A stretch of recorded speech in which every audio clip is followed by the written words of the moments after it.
Today is December 31st, 2024, and tomorrow will be January 1st, 2025. Across the world, billions are preparing to celebrate the start of a new year.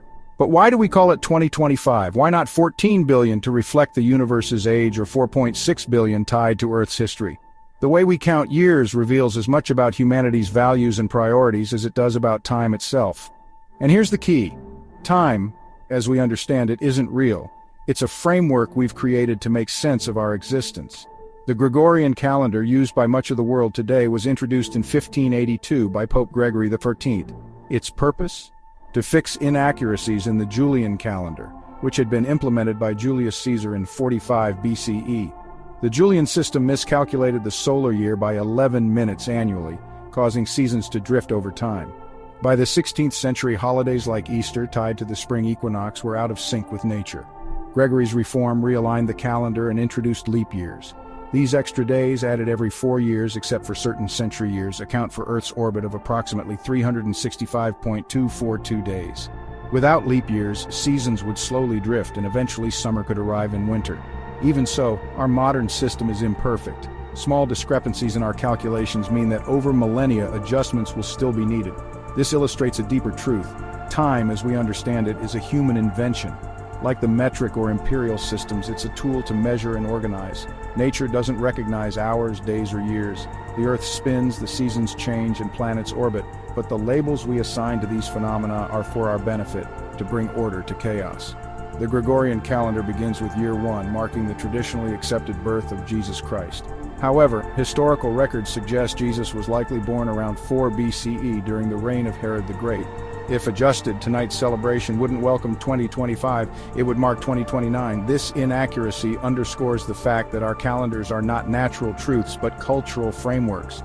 Other calendars tell similar stories of human priorities. The Hebrew calendar, currently in the year 5785, ties its origins to the biblical creation.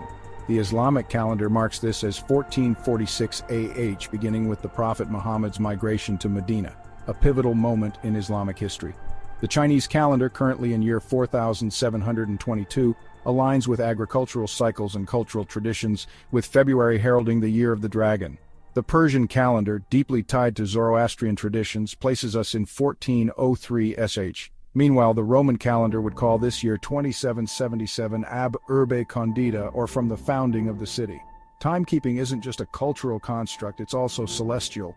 On Mars, where a year lasts 687 Earth days, today would align with Martian year 1076.6. Venus, with its shorter orbit of 225 Earth days, would place us in year 3287.25. Jupiter's orbit, taking 12 Earth years, puts us in year 168.75. These planetary differences remind us of time's relativity.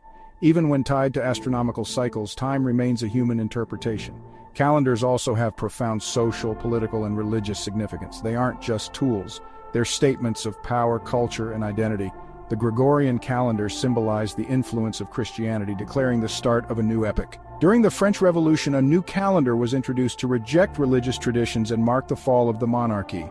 Today, North Korea uses a calendar that begins with the birth of Kim Il-sung, reflecting a narrative of state power. These systems aren't just about marking days, they reflect the values and aspirations of the societies that create them. Despite their flaws and inconsistencies, calendars have immeasurable value. They unify societies, provide continuity across generations, and mark shared milestones. They bring order to a chaotic world and remind us of who we are, where we've been, and where we're going. So, as we prepare to welcome 2025, take a moment to reflect on what this number means. It's not an absolute truth, it's a shared agreement. A bridge connecting us to the past and future. Time itself may not be real, but its effects are deeply human.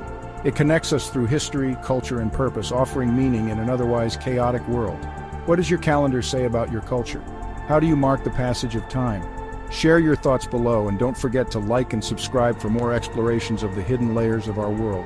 Happy New Year, and may 2025, or whatever year your calendar marks, bring you connection, purpose, and new beginnings. Please subscribe to the Intellectualist's new YouTube channel, where we present insightful videos analyzing the current events shaping the world. Turn on notifications to receive the latest updates from the channel.